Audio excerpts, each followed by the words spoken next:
बिस्मिल्लाहिर्रहमानिर्रहीम।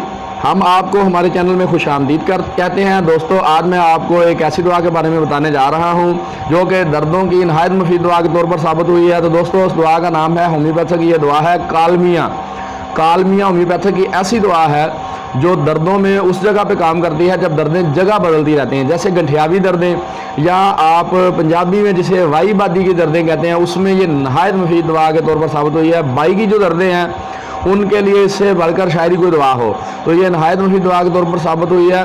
और इसकी एक बहुत रहनुमा अलामत है कि दर्दें अगर ऊपर से नीचे की तरफ हों, नीचे की तरफ चलने वाली तमाम दर्दों में कालमिया नहायत मुफीद दवा के तौर पर साबित हुई है। गैंठिया की दर्दें, बाई की दर्दें, घुटनों का शदीद दर्द, मरीज़ को ऐसा दर्द कि जिससे मरीज़ को बेचैनी हो और वो अपनी करवटें बदलता रहे, बायां बाजू खास करके सुन हो और साथ में दिल पर दर्द हो और ऊपर से नीचे को आते हुए दर्द अगर दिल पे दर्द करे, यानी कि सर से लेके पाँव की जानब अगर दर्दें जो है वो सरायत करें और साथ में बाजू में दर्द हो और बाजू सुन हो और दिल पर दर्द हो, तो कालमिया नहायत मुफीद दुआ के तौर पर साबित हो सकती है। तो दोस्तों, कोई भी दुआ अपने मुआलिज के मशवरे के बगैर हरगिज़ इस्तेमाल ना करें। और नई वीडियो तक के लिए डॉक्टर राजा अबू कुमकाम हाजन जुआ को इजाज़त दीजिए। तब तक के लिए अल्लाह हाफिज़।